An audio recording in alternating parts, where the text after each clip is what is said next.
Hey, good morning. Chuck here with Apple Drains. Today we are in Cocoa, Florida, Cocoa Beach, Florida, right across from NASA. And what we're doing is we're going to be waterproofing a foundation, hooking up some downspout drains, putting in a sump pump and a discharge line that goes out to the front. Let me show you what's going on. So if you look closely, you'll notice that there's a grade here that runs down towards this addition. And when it rains hard, water comes down that grade, also floods up from underground, and of course enters this room. And I made the estimate here. I'll show you that video at the end of this video. Talked a little bit about that foundation.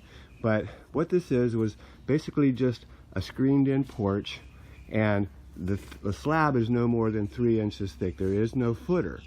So basically water easily can come up underneath this floor. They definitely need drainage.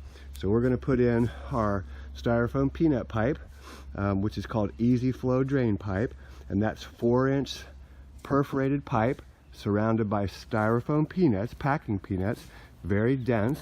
Take a look. This stuff works really good in sandy, loomy soil.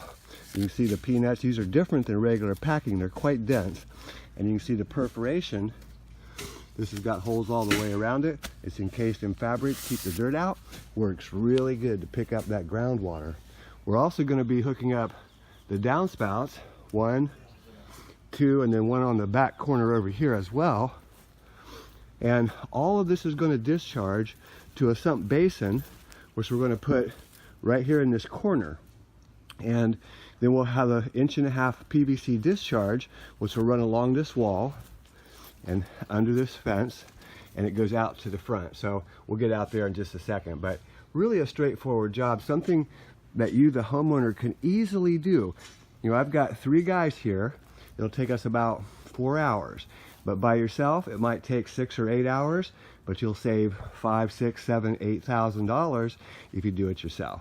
So the guys already started excavating, and we're making our trench a little bit wider than normal because not only do we have to put the easy flow in there, but we're going to put the 4-inch corrugated in there as well. They're 2 separate systems, but we can be in the same trench. The roof water, the downspouts, we've already caught the water here with the gutters, right? So we don't want to lose that water. So that'll be solid pipe. It'll come around in its own trench and come all the way around to the sump basin.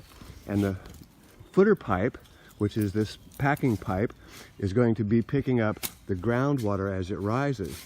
So we've got 2 systems going on, a little bit wider trench, but you know, we're right there, we can knock that out.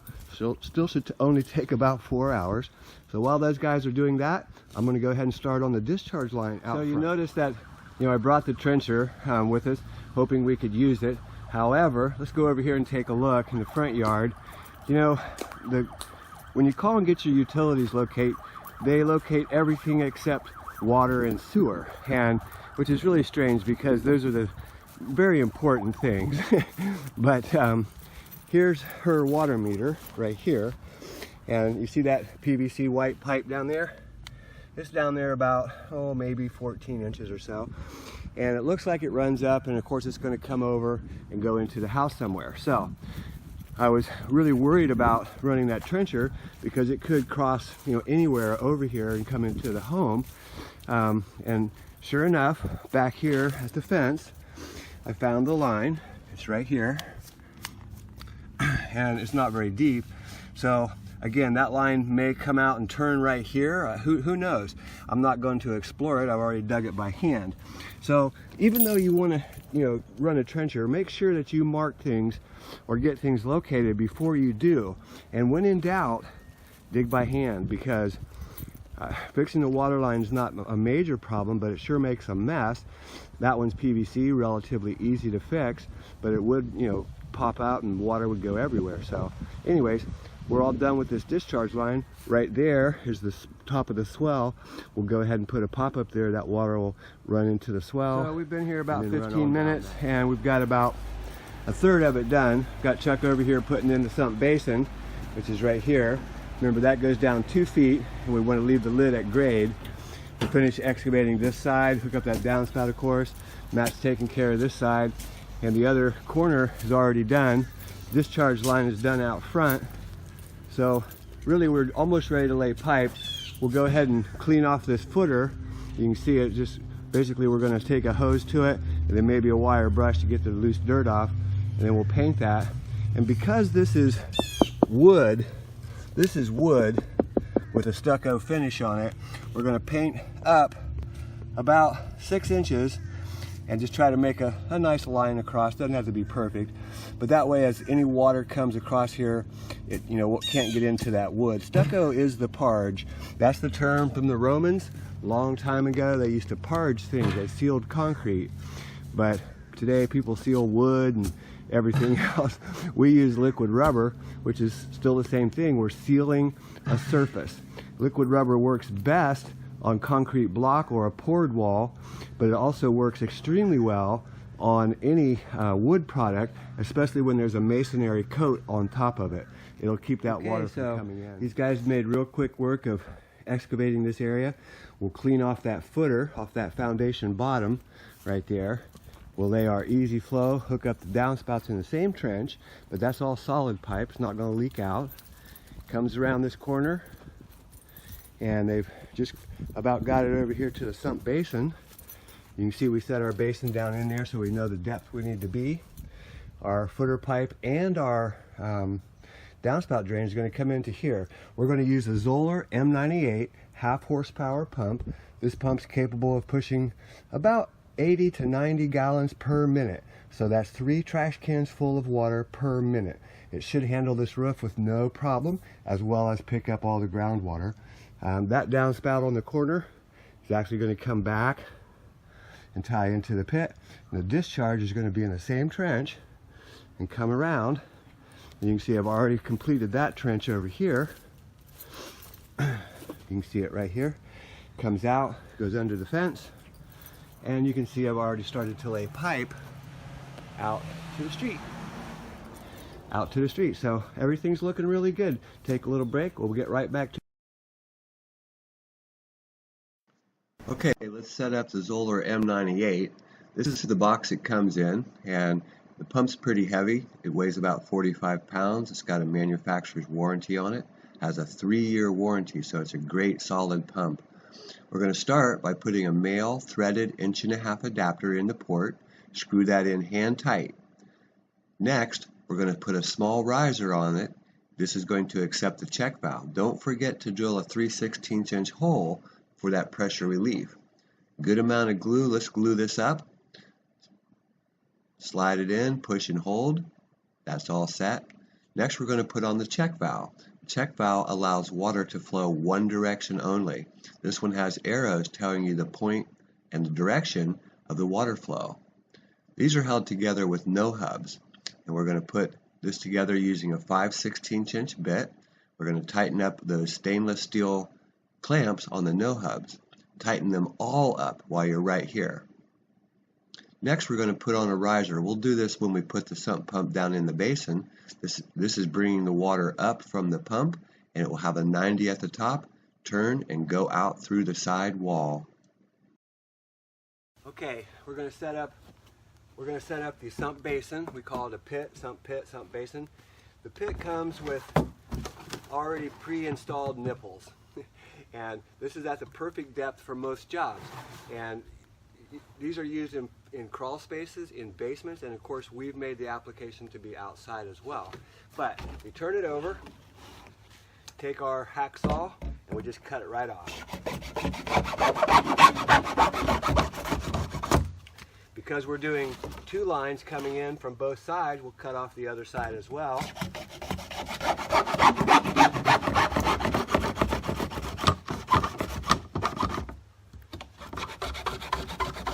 Cut off the other side as well. So now we're ready to go ahead and set the basin down in. We'll put the pump in, and we're going to plumb the discharge. It's actually going to come out right through near the top, but through the side of the pit. It's all underground, so nobody can see anything here. Discharge, everything is automatic. Remember, we have a float that kicks on and off. So once we plug it in, okay, so you can see our hole that we made for the basin for the pit. It just drops down into the bottom. What we want to do is line up those nipples to our trenches, and then we'll set our pump in there. Remember, this pump's heavy. Don't let it fool you. weighs about 45 pounds. We'll set that down in, and then we'll take the extension cord and we'll just lay that out to the side and get it out of the way. Not the extension cord, but the power cord. So next, I'm just going to make the measurements from the top of that check valve, and it's going to come right through above the top of where we're bringing the downspout comes in this side, and on my side is where the footer pipe comes in. So let's do that right now. Okay, 2-inch hole saw, that's the exact outer diameter of 1.5 inch pipe. Let's go ahead and get that hole.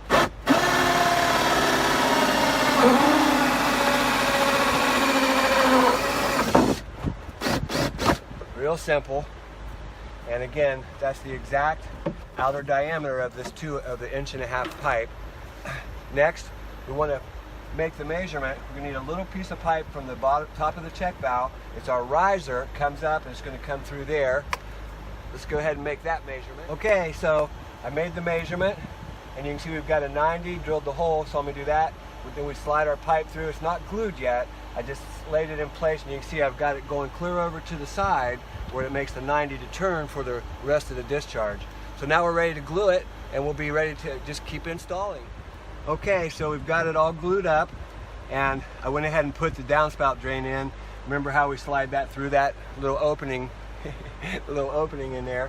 Now we'll go ahead and plumb this the rest of the way, and then we'll come back and we'll do this side. Hey, the air conditioner shut off, and now you can hear me.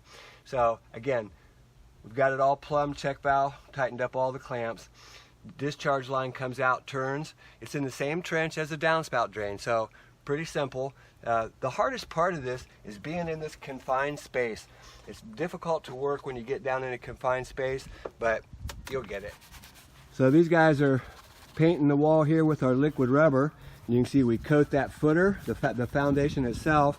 Remember, that's just a 3-inch slab, but we still have to coat it because where that overpour is, water comes up, and that little gap that you see between the stucco and the footer, we seal up underneath of that as well.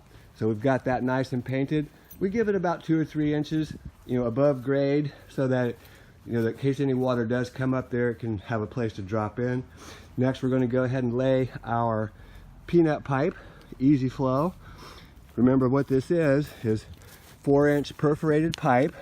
It's got holes in it, surrounded by very dense packing peanuts, a little different than regular ones, and then it's encased in a real strong fabric that allows water to come in from the bottom. It comes up through the voids of the aggregate and is carried away by the pipe. Easy Flow by NDS. Okay, so out here at the discharge, we're going to go from 1.5 inch PVC to thin wall 3-inch. And the way we do that, there's a special donut that's designed to go into the thin wall, okay? And you can get this, you can call me, or if you have a good plumbing supply, they would carry this as well. So we're going to go ahead and glue that little donut. That goes on the 1.5 inch, okay? That slides on there. Next, we're going to go ahead and glue the 3-inch 90. Good amount of glue on there. Then we're just going to line that up so it sits square. Then we're going to go ahead and put a grate on here. Now you could use a pop-up, but I found that grates work much better. That pump's got a lot of power, and it usually blows the pop-up apart. Even when we put set screws into the emitter, it still blows them apart. So we're going to go ahead and glue this piece in there as well, but we need to put the set screw in there because this is only a mechanical bond. It doesn't really weld, and it does hold, but we're going to put a set screw in there anyways.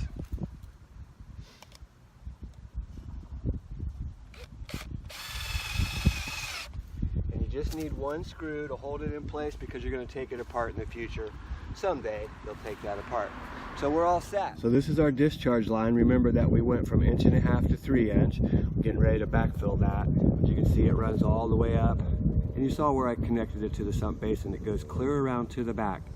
That Zoller M98, it is extremely powerful. I have no problem and any worries at all about keeping up with the amount of water that comes off of the roof and or water that comes up through the ground, even through a hurricane. as long as there's power, this pump is going to continue to push that water, and that foundation should stay very dry.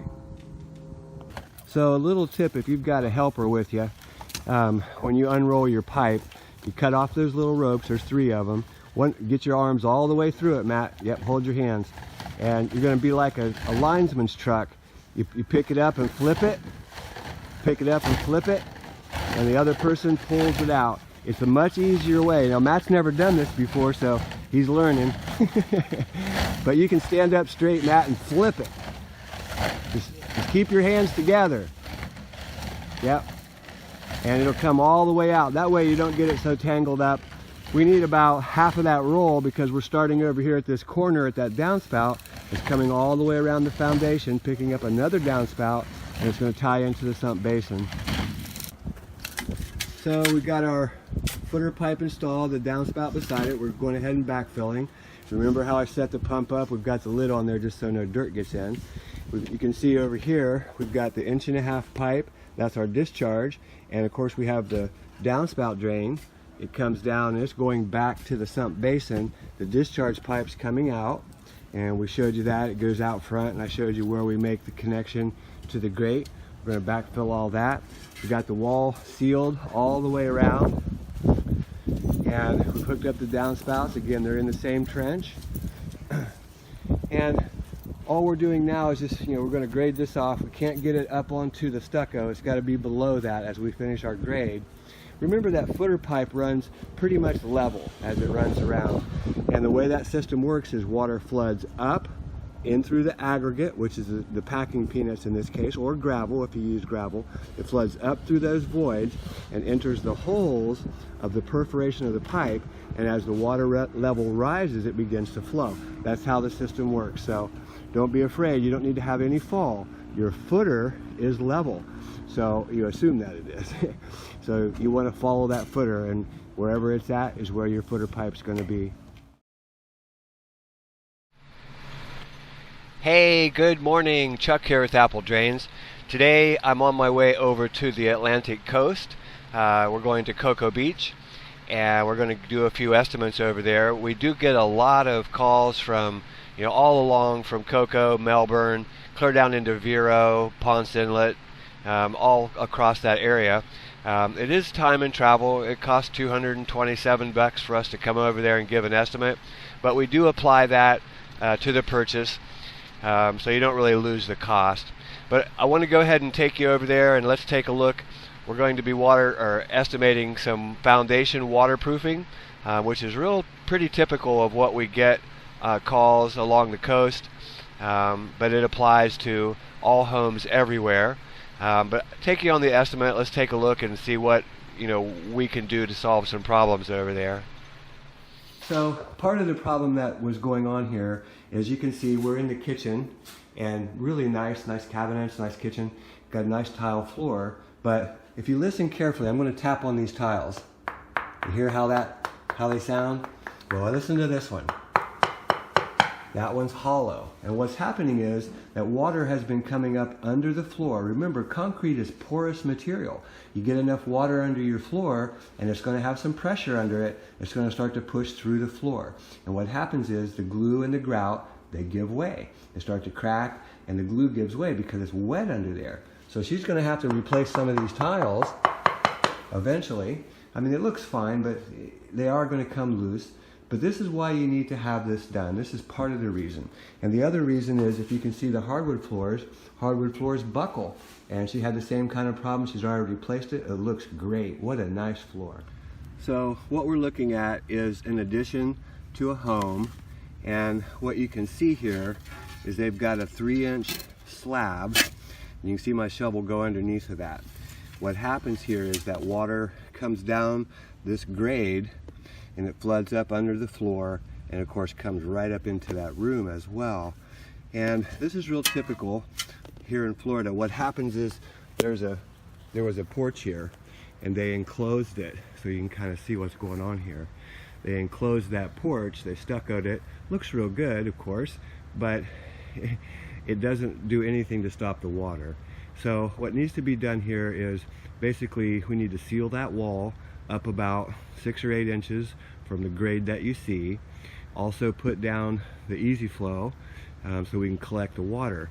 If you look back through the backyard, it doesn't look like it, but there is a grade that comes over and just floods right up into the house. Corners are especially bad.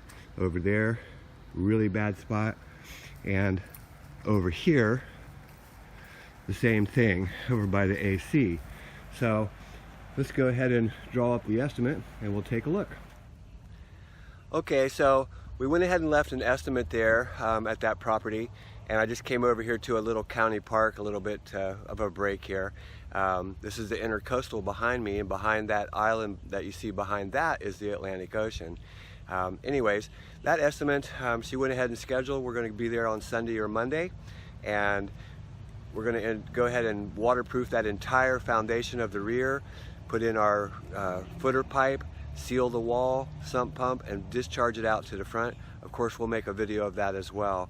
Hey, this is Chuck with Apple Drains, reminding you that if you believe you can do something, I guarantee you can do it. Have a great day. So this is the intercoastal, and behind that island over there is the Atlantic Ocean. The building you see that's just barely on the horizon, let's make it a little bit bigger, as big as we can make it. That building is where they house the space shuttle, and beyond that there's a couple of launch towers that play Linda Beach. So a little bit of Florida. You can see it's really pretty here. Look back this way, you can see the palms, and it's just a beautiful, quiet little park here. I came down here after the estimate just to take a little break. So there's a lot more to Florida than people think. Here we're at the intercoastal, and again, of course, you can always go to Disney and Epcot and Universal and I guess Lego World. So there's all kinds of theme parks over there and spend a fortune, but it's awfully beautiful if you can come down to Florida and just enjoy the water. So a couple of quick points. Make sure you call and get utilities located. Here, everything is above ground. Let me take the camera around to the other way. You can see that transformer there in the back on the pole. Back up there, you can see everything's above ground. There's a cable wire there for telephone or whatever it is, cable. So everything's above ground here. They do not locate that water line. That's an important thing to note. And what we do is we go ahead and find the meter out here. I found that. See how deep it is. You notice I brought that trencher. I don't know if you saw that in the trailer, but here's their meter. Down there's the water line, and it runs up and it goes into the house. Since they don't locate that, we have no idea where it is. We just went ahead and dug this by hand. You probably could run the trencher, but why take the chance? I mean, you hit that water line, it's just a big mess, and it's not difficult to repair, but just more time involved. It really slows you down to make repairs. We've already got our discharge. It's going to stop right there. This is the beginning of the swell, and it comes down. The water will run down and on down this hill as it goes on down. So a really good question that people ask is, because this is only a concrete slab, there is no footer here at all. This was basically a screened-in porch. You can kind of see it here. This was a screened-in porch, and they went ahead and closed it. That stucco is actually wood, and of course they put the wire up there and put stucco up. But the question people ask is, will the footer pipe, being so close to the wall, will it undermine this foundation? So my answer is no, because it's set in sand already. There's not going to be any more erosion take place than it already takes place. The fabric, the peanut pipe, easy flow pipe, is encased in fabric, totally contained. It does not lose soil, it doesn't suck soil in, so I think we're fine as long as we stay below the top of this footer. We've got to keep that down with some dirt on it, otherwise it would float up. It is packing peanuts. But the system works by water flooding up into the trench, and then it goes through the voids of the aggregate into the perforation of the pipe, and is carried away over to the sump pit. It works really good. And to date, we have had, such success that nobody has a problem once we come and install this. Even through hurricanes, it works wonderfully.